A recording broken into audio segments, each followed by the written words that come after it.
Yo empiezo. Yao, a esta. Yao, mira, ese sí, ustedes son todos unos jeropas. Venimos resarpados los raperos de la boca. Mirá cómo venimos, campeones, levantamos copa. Ahora dejo a este, mira el chabón acá, a ver si se recopa. Dale, mandale. Rompió en serio, chabón. Dale, boludo. Dale, jeropa, dale, boludo. 1, 2, 3, va.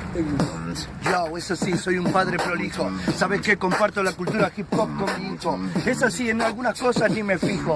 Vamos a ver ahora cómo hace el trueno. Mirá que... solamente yo los mato cagando aceite. Yo no soy el hijo y jodo a todos los haters.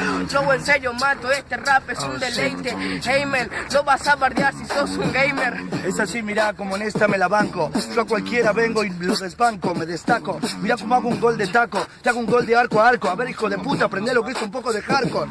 Rima que viene te clava, que suena más improvisada, puta que no me dice nada.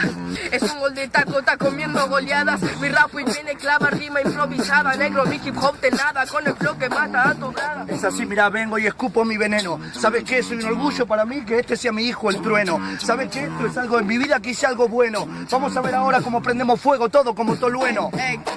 Como todo bueno vengo perdiendo todos los libros. Y cuando hay trueno hay peligro. ¿Querés competir contra mí? Yo no delibro. Y bro, tú todo rap porque mato y no denigro. Es así, mirá, yo no creo en la Biblia. Chabón, acá somos hip hop, los dos somos familia. ¿Qué pasa, guacho? ¿Qué te reí? ¿Bajaste la cámara? Hijo de mi puta, viene Pedro Peligro y te disparará. Disparará. Bien. Compete y dispara. Pedro, qué placer encontrarnos, es un gusto. Igualmente. Tuve la oportunidad ahí de buscar cómo encontrarte porque siempre me resultó fascinante. Y justo que ahora viene Trueno el domingo para acá y dije, bueno, yo tengo que reflotar la charla con Pedro, que hace como un año que estaba por empezarla. Hay como Bien. mucha cosa, pero quiero ser así medio sintético, ¿no? Sos una generación bisagra, sos el hijo de Yamandú y el padre de Trueno. Viste que a veces te dicen... Exactamente, buenísimo. Mirá que loco, sí, nunca había utilizado el término bisagra, pero me parece acertadísimo.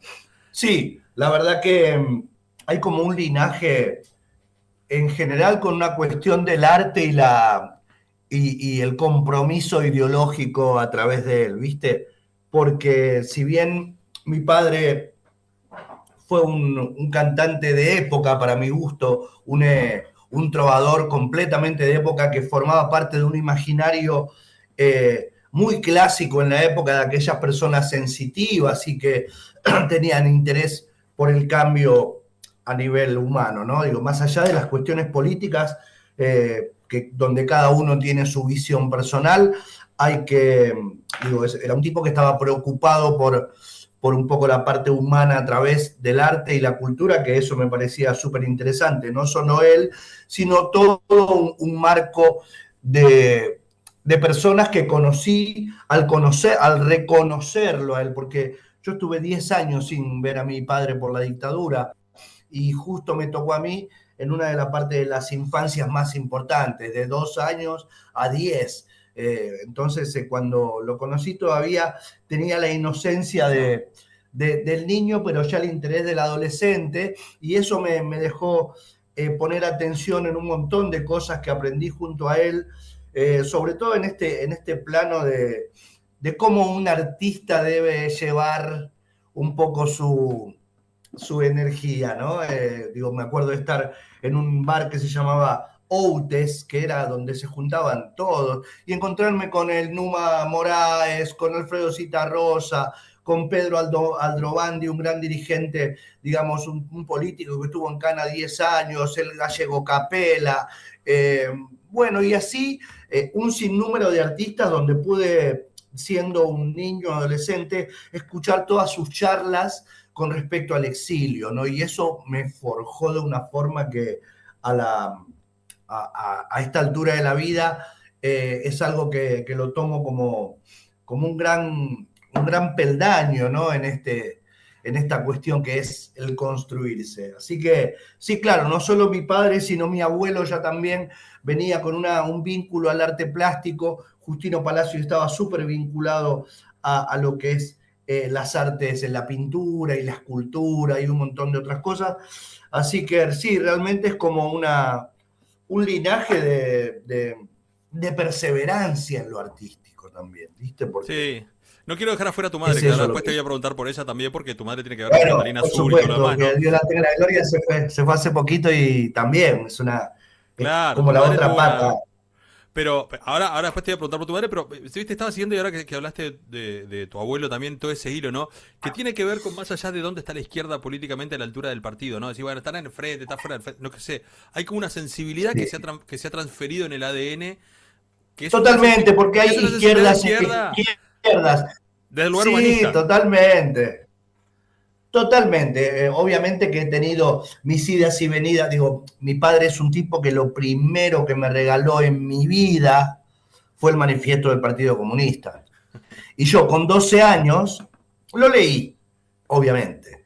Claro, Ya con 13 años estaba formando parte de la Unión de Juventudes Comunistas en el primer congreso después de dictadura, porque yo ya militaba en el frente acá en Buenos Aires de lo que era la Unión de Jóvenes Comunistas, de militantes argentinos, no argentinos, uruguayos residentes en Argentina. Entonces, obviamente que me involucré muchísimo y eso fue como una apertura de conciencia, más allá de las discusiones que a través del tiempo que ha pasado podamos tener con un escrito como el manifiesto. Cualquiera de estos escritos humanitarios, cuando uno los lee a esa edad, es Disneylandia, uno vuelve a creer en claro. una posibilidad. Después el devenir político e ideológico, porque claro, fue el primer escalón de lecturas que después fueron acompañadas por otras, ¿no? Digo, y yo al ser un uruguayo de la Boca, estoy mucho más cerca de ser un anarquista artista en lo conceptual cuando uno habla de libertades más que nada de pensamiento, ¿no? Porque, Claro. digo, no es que yo me haya, digamos, conformado, pero la pelea se da asumiendo que vivimos en un mundo completamente capitalista. Claro. Y es interesante lo que Entonces, decís de dónde se da la pelea, ¿no? Porque viste que estamos en un claro, mundo multiplataforma y como de comer y escupir rápido, ¿no? En la música también. Los primeros 6 segundos sí. son los que importan Yo y le cuando digo la dictadura de los 30 segundos, claro. porque es Sí, sí, sí, sí, sí. pasar, pasar, sí, claro. Ese Y, es y, el y, nuevo y mundo que... en ese mundo vos te volcaste por el hip hop, por el rap, por la cultura, más allá de lo musical, por la cultura Sí, hip hop, en un momento en el que era revolución eso. Era muy revolucionario. sí, claro que más que nada era, ¿sabés qué? Hay una parte muy interesante, porque hay, digamos, está también toda nuestra historia de uruguayos en la Argentina con la intelectualidad de lo que fue el grupo y lo que es el grupo de teatro Catalina Sur, que ese sí es el gran pilar de mi formación como artista, donde me formo en el teatro comunitario, pero siendo docente también e instruyéndome durante toda mi juventud en un montón de artes o en casi todas las artes escénicas que hay. ¿Qué es lo que pasa? También mi respuesta personal a, a mi forma de ver el arte como un adolescente con mucho para decir, me hizo también como forjar mi propio camino en un underground que en un principio fue la escena del Buenos Aires hardcore, que es también un sonido que parte como del mismo lugar del hip hop y está bastante relacionado, y a partir de, digo, pero forma parte como de una expresión un poco más punk, sería como el punk americano.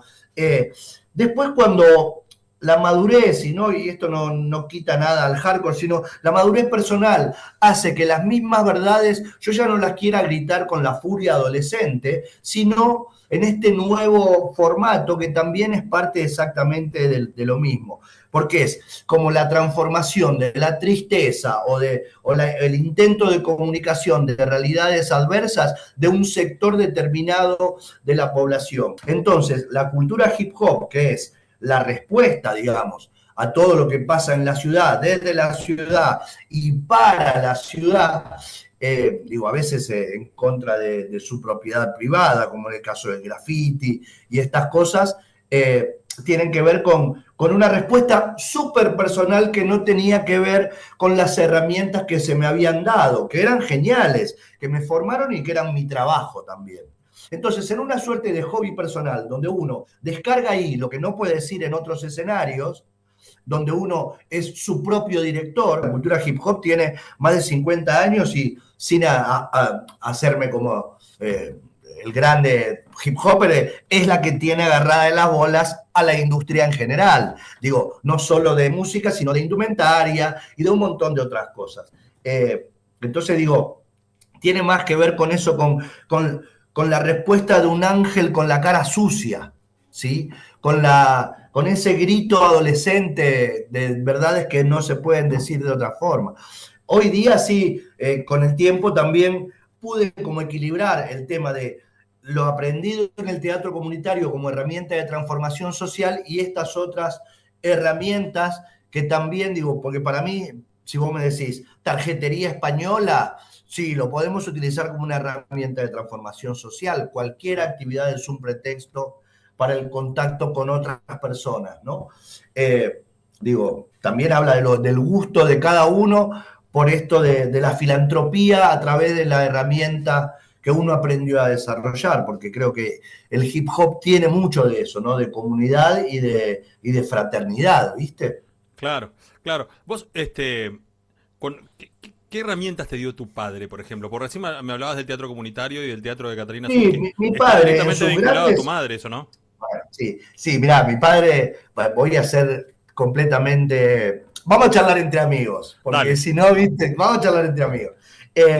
Mi padre, más allá de su ausencia por el exilio, cosa completamente entendida, después no tuve un gran ida y vuelta después de la democracia por varias cuestiones. Por esto de la distancia, ¿no? Digamos que yo siendo un uruguayo de la Boca, estoy como, no es lo mismo que ser un uruguayo de Canadá, lugar donde también hubo mucha comunidad uruguaya porque hubo un apoyo de Canadá en la época de la dictadura, así como en otros lugares como, no sé, Nueva Suecia. Zelanda, esos lugares más raros. Hay uruguayos en todo el mundo, eso a mí me encanta. Pero estando acá, del otro lado del río, con un río que lo ves tangible, en un barrio como La Boca y San Telmo, que es el Little Uruguay de Buenos Aires, y con todo este marco que tenía que ver con el teatro comunitario, donde la mayoría de su plana conductora son todos uruguayos exiliados, intelectuales y teatreros, yo nunca me sentí fuera, porque tenía la negritud del candombe en San Telmo y en La Boca, la intelectualidad del teatro y otro tipo de herramientas de la mano del grupo de Teatro Catalinas, mi abuela que viajaba de vez en cuando a cobrar su jubilación durante la dictadura, que era la única que podía. Entonces sí tenía como una presencia en Uruguay. ¿Qué es lo que pasa? Esta presencia también quedó como marcada con esto de la distancia de un río a cruzar ahora. Entonces no tuve como mucha fluidez Claro. de trato con mi viejo. Sí, esos 3 meses, donde no solo vi a mi viejo, sino a todos los palacios, marcó hizo una marca en nuestras maderas que no se olvidó nunca más, tanto en lo positivo como en lo negativo, digo, porque también soy un tipo que puede criticar desde el lado, che, bueno, pero mi vieja estuvo sola toda su vida, arrancando para adelante, y más allá de lo que uno puede o no puede, hay cosas donde las cosas podrían haberse dado mejor.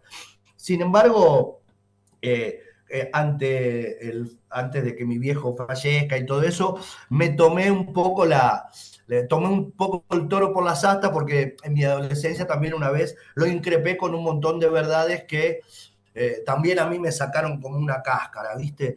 Claro. Pero me tomé el tiempo de poder tener una buena relación sobre el final de sus días, de charla, y de charla un poco en lo que a él le gustaba. Él siempre fue un tipo que lo político lo preocupó un montón y hacía como sus declaraciones por las redes sociales, muy comprometidas de una forma muy dogmática y muy...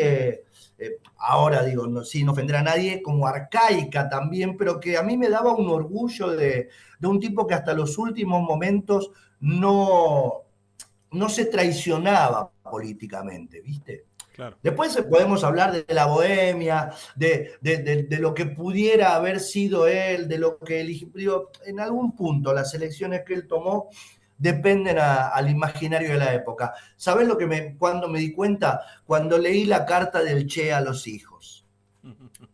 Claro. ¿sí? Donde el Che dice, chicos, yo no estoy por una cuestión muy importante. Y ahí yo puse en tela de juicio un poco, porque dije, sí, pero el Che tenía una Kalishnikov y vos tenés una guitarra. Claro. Pegamos un llamado por teléfono, tiramos unos mangos a mi vieja.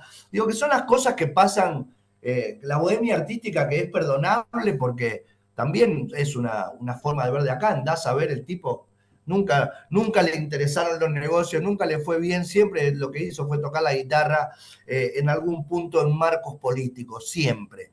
Y eso, viste, lo tengo ahí, bien, porque yo fui resiliente a todo eso al punto de que hoy con orgullo puedo decir que soy el hijo de Yamandú Palacios. ¿Qué sentís cuando Y que escuchás los boliches? sobre todo, mirá qué bueno, sobre todo me da placer decir que Mateo es el nieto de Yamandú Palacios. Ahora te voy a preguntar por Mateo, ¿no? Pero ¿qué sentís cuando escuchás los boliches, por ejemplo?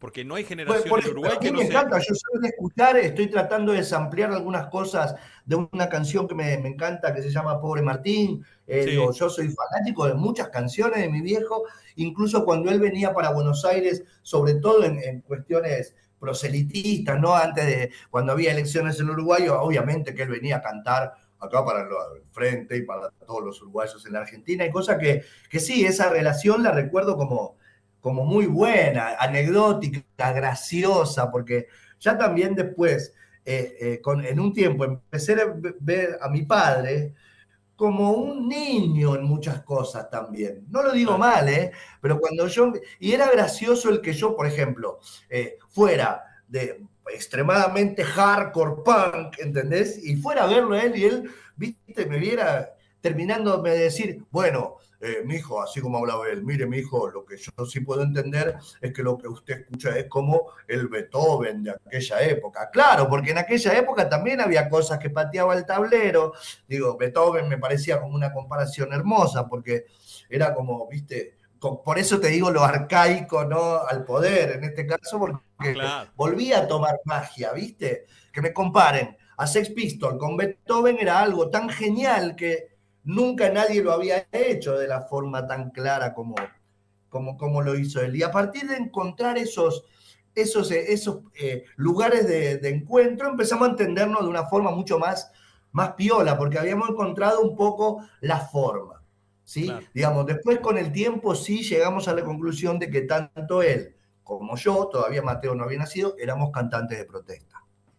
Y tenés un hijo que por ahí lo podemos encontrar alguna vez rapeando contigo en algún videíto que anda por ahí, cuando vos fuiste campeón de las riñas de gallo, esta fantástica. No, yo nunca competí, pero sí lo que tuve es una presencia constante y sonante en lo que es la construcción de la cultura hip hop de Buenos Aires. Estás escuchando La Cuchara en M24, la radio que nos mueve. Bueno, en un momento Trueno se transforma en Trueno por parte de una canción y demás.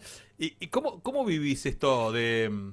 Nada, son como 3 generaciones muy, muy famosas, con distintos momentos, distintas formas de protestar, distintas formas de proponer una humanidad, pero Mateo está proponiéndolo desde un lugar que pasó del folclore y canto popular por el hip hop, por esto que hace él que que es otro hip hop, otro urbano. Sí, claro, totalmente. Totalmente, por eso hablo de las respuestas a la ciudad, de la gente de la ciudad. Si bien, por ejemplo, mirá, Yamandú estaba mucho más vinculado con una realidad del campo, ahí yo también estoy tomando el toro por las astas de lo que a mí me corre. Yo no soy un tipo del campo. Claro. Yo no vine acá a pelear por... Hoy el campo es otra cosa, en general. Sí, entonces digo...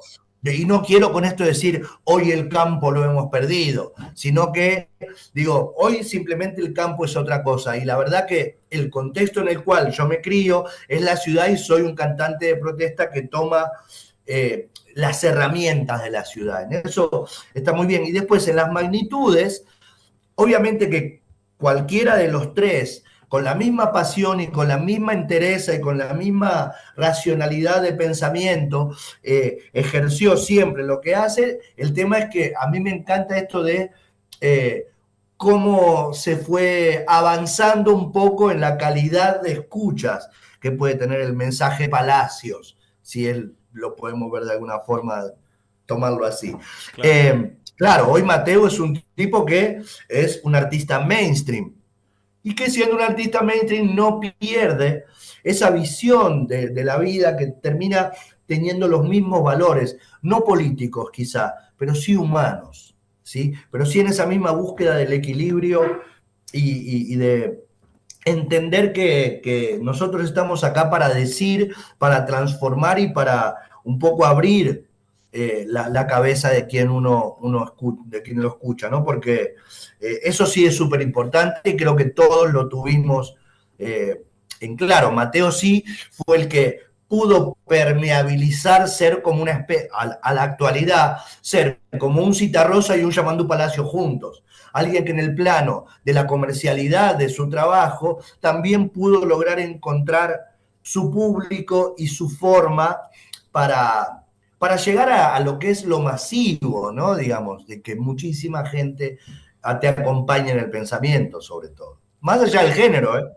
¿Sabes que hace un tiempo leí una nota de una periodista argentina, cuyo nombre no recuerdo, me encantaría citarla, pero no me acuerdo, que hablaba de que a veces uno siente como que puede haber una autocensura, un miedo a la cancelación en la nueva generación o en los nuevos cantantes, y que no es fácil encontrar, y pone entre aquellos que sí, a Trueno, a Woz, Miro J, Sí. pero que no es fácil encontrar hoy el decir del hip hop o el decir del rock and roll de protesta y de reivindicación y de rebelión, porque hoy es el auto, la plata, Claro. la Bueno, chica. bueno, pero son valores que tienen que ver dónde uno se ubica y búsquedas muy personales.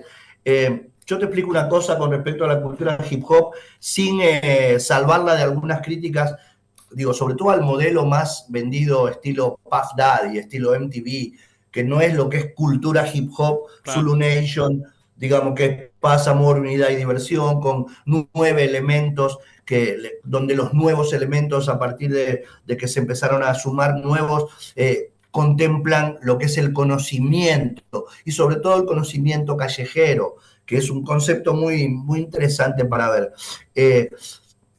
A la hora de... Acá lo auténtico es utilizar el género como realmente nació y no mentir, ¿sí? Porque también esto habla de las personas. Vamos a hablar de 3 personas, por ejemplo, ponemos a Woz, a Trueno y a Milo J, con padres como presentes y que lo acompañan con historias que vienen atrás de ellos y tuvieron la suerte de esta intelectualidad que los acompañe. Pero hay jóvenes que no tienen esa suerte y el hip hop en algún punto, y esto vuelvo a decir, no por salvarlo, pero cuando un artista de hip hop muestra alguna que otra cosa que vale cara o algo, en realidad, y salvo cuando, digo, lo quiero salvar esto que digo porque es en este caso particular, cuando el joven lo logró a través de la música, en contra de un mundo que le proponía ser un vendedor de droga, ahí es donde se genera esta controversia. Claro. ¿Sí? Esto de que tiene que ver con lo material, en algún punto tiñe lo de la cosificación de la mujer, porque recordemos que lo material es lo que llama después todos estos otros hermanitos de mierda que tienen el tema del poder a través del dinero, digo, tanto las joyas, el consumo de cosas y la cosificación de la mina, es lo que se le podría criticar a este estilo de MTV, Puff Daddy, de hip hop, del cual yo soy completamente detractor.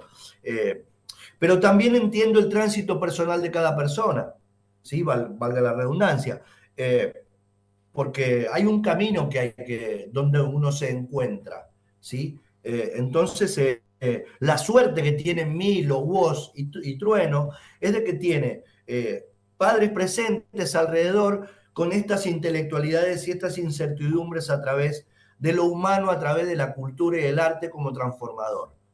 Digo, porque es lo que nos pasó a nosotros, es lo que le pasó a Woz, es lo que le pasó a Milo y a Trueno también. Ellos han sido jóvenes que pudieron transformar sus destinos por ponerle el corazón y la tripa a esto que es como un trabajo en el cual la gente piensa que los artistas, trabajamos menos que nadie. Trabajamos más que todo, trabajamos toda la semana, el fin de semana, cuando todo el mundo está de vacaciones, cuando todo el mundo, o sea, para poder profesionalizarte en una de las ramas del arte, le tenés que pegar derecho y con toda. Y está clarísimo que te puede costar 3 generaciones. Claro. Digo, porque ahí es donde yo digo, y vuelvo a que, claro que estoy orgulloso de que Mateo sea el nieto de Yamandú Palacios, porque desde esa generación y quizá de antes también, por mi abuelo, hice la historia de él y hasta podemos llegar hasta al año del ñaupa, de trabajo para que Mateo llegara, de trabajo energético, de ideas sobre algo, donde en algún punto siempre la cosa fue mejorando. Sí, ¿qué me pasa a mí? Mi viejo fue un padre ausente por exilio y por cuestiones de la bohemia, por decirlo una cosa. Yo no lo fui así con Mateo. Él tuvo lo mismo que tuve yo, pero un padre presente que acompaña. Entonces, esperemos que a partir de ahora la cadena siga, no en el éxito, sino en lo humano de esta forma, porque estoy seguro de que yo construí en Mateo un padre mucho mejor que yo. Entonces, más allá de un buen artista de hip hop. Entonces, hay un montón que acompaña una idea superadora que no es solamente agarrar el micrófono y rimar boludeces, sino que tiene un marco y que tiene un marco ideológico fuerte, ¿viste? Vi que el sábado pasado estuviste con Comuna 4 y demás. ¿Seguís haciendo, Sí. no solamente seguís, digamos, participando en la escena, quiero decir, subiendo al escenario, Sí. haces un trabajo social muy fuerte, ¿no? Haces un trabajo que Mirá, tiene yo soy mucho de más que ver trabajar con la mucho. sociedad que con subirte a rapear.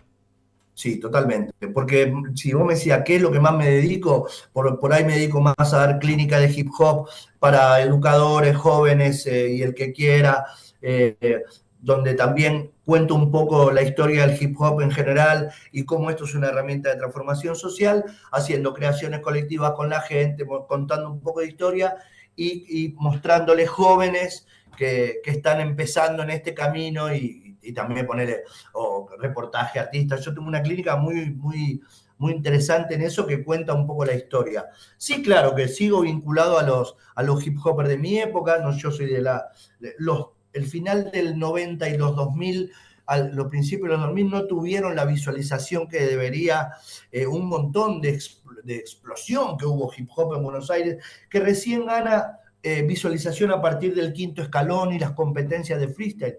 Hay una parte anterior que es la que construye todas esas realidades, que es súper rica y con la cual yo sigo trabajando desde colectivos artísticos. Claro, no es mainstream, porque pertenece a un underground que sigue siendo parte de la historia del hip hop local. Obviamente que estos lugares donde yo toco con exponentes que todo el mundo le rinde homenaje porque no llenan un espacio como lo pueden llenar Woz, Milo, y eso lo sigue manteniendo en algún punto en un nicho cultural interesante. Claro. Todo ese nicho cultural tiene muy en claro que lo que sucede hoy es por la tenacidad del trabajo de toda una escena anterior, sin reclamarle nada, simplemente siendo. Y una de las mejores cosas que creo que suceden acá es que continúa siendo en su espacio y en su lugar. Digo, para nosotros, llenar un lugar con 200 personas, con exponentes de esta calidad, que es excelente, pero que es parte de ese nicho, es un logro. Digo, creo que pasa lo mismo. Te hago dos preguntas así medio finales. Una, viste que recién hablamos de la transición Yamandú Palacios a Trueno, ¿no? Y no te voy a hablar de tu Sí. disco, te voy a hablar, por ejemplo, de Milo. El último disco de Milo J Sí. es una mezcla del hip hop ¿Cómo lo banco a y Milo? del folclore, ¿no? Es una ¿Cómo lo mezcla banco a Milo? increíble Sí. de lo que estábamos hablando. Sí, la verdad que es como...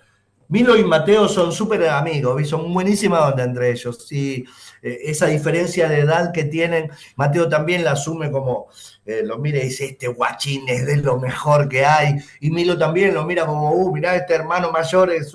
Tienen una relación muy interesante porque los dos son muy auténticos, siendo cada uno fiel a lo que es. ¿Sí? Digo, entonces cuando se encuentran en estas cuestiones, que por lo general, si te das cuenta, Mateo linkea con Milo esa parte folclórica por lo general. Claro. Más allá que él también la tenga y que, viste, pero entiende que es con él, compita bueno, de hecho, en el Sinfónico, su tema más folclórico, que es Tierra Santa, lo hace con Milo J, y obviamente que se entiende por qué, porque es el interlocutor necesario para que eso brille de una forma más de lo que ya brillaba esa canción, que es la que hace llorar a los padres de los pibes en el exterior, digo, porque te conecta con la raíz sudamericana y con cada uno de los países de donde uno es parte. ¿Vas a venir el Yo domingo amo a a verlo Milo acá? J, lo amo a Milo J, digo, me parece como The Future, un tipo muy auténtico y le veo eso también, como que uno se siente hermanado con esa pata folclórica Claro. que el pibe tiene. ¿Venís el domingo? ¿Venís a Uruguay? ¿Lo Sí, acompañás al claro, Trueno? tanto yo como Cami 420 cantamos en el show del Trueno como 10 canciones en su show en vivo junto a él, que es como la parte más que evoca, digamos, a toda esta construcción hip hop que sería como una 4, que sería nuestro colectivo artístico. Digo, hay momentos en el escenario donde ponele Mateo está con Camilo, que es su mejor amigo, hay el momento de freestyle donde lo comparte conmigo, que hemos lo que hemos construido de ahí, y hay otros momentos donde la cosa se pone no agresiva, pero sí frontal con algunas cuestiones de crítica, donde estamos los tres como colectivo artístico diciendo las verdades a los cuatro vientos, ¿viste? Así que es súper interesante, así como Mateo cantaba conmigo cuando era chiquito en los lugares donde yo podía llevarlo, hoy para nosotros esa historia no ha cambiado nunca y siempre, y esto tiene que ver con que más allá de que haya estadio lleno, 5 personas, hubiésemos hecho lo mismo porque ese es nuestro legado a la cultura hip hop. El que se entienda que estos 50 años de cultura hip hop están expresados ahí en esa cuestión, ¿viste? Está Es que divino. me Bueno, parece súper interesante, es como nos da vida a todos, ¿entendés? Porque ante la cultura hip hop local, el que yo esté trabajando con mi hijo en el escenario desde siempre, desde que era chico, a él le da un aval de respeto de los primeros creadores de la cultura porque entienden lo que... Y viceversa, porque a mí también me valida con la juventud hip hop que sabe que soy el profe Peligrín de los talleres, el jurado digo, al día de hoy lo sigo haciendo, sí, sí, y sí. que voy por todos lados dando clínicas y charlando con los pibes diciéndole vos podés, así que esa completud que hay ahí en ese esquema que arma Mateo, ya siendo el director supremo de su proyecto, con una calidad y y también una cabeza de un tipo como si fuera Yamandú Palacio y yo junto, que es lo que es, ¿se entiende? Una madurez artística que para mí es súper agradable, digo. Eh, para mí es un honor tener un director como lo es Mateo. Digo, no porque sea mi hijo, sino he transitado muchísimas direcciones en el plano teatral, en cualquier tipo de cosa que he hecho, y te digo que para mí Mateo es uno de los mejores directores de proyectos que veo en lo humano, en lo contemplativo, en el compartir, digamos, las ideas y las cuestiones, y en esto, y en el dar lugar a su historia y a su mejor amigo, ¿sí? Más allá de que también tiene mejores amigos de él dentro del equipo técnico, digo, es un tipo que supo siempre saber qué es lo que él tenía que hacer a la hora de tener éxito, ¿no? Porque son muy pocas las personas que mantienen esta esencia, ¿no? Que dan oportunidad. En una sociedad que no la da a los jóvenes, es lo que más le admiro, el dar oportunidad. Entonces, digo, así también nos hemos pegado contra un palo, porque en el dar oportunidad uno tiene que ser consciente de que todo puede pasar y que no es una deuda que alguien Claro. tenga en el ADN la traición o otras cosas, ¿viste? Pero el trabajo que uno hizo al dar oportunidades está bien, así que, y Mateo lo asume de una forma muy madura, muy entera, así que para mí es un honor trabajar con él, obviamente.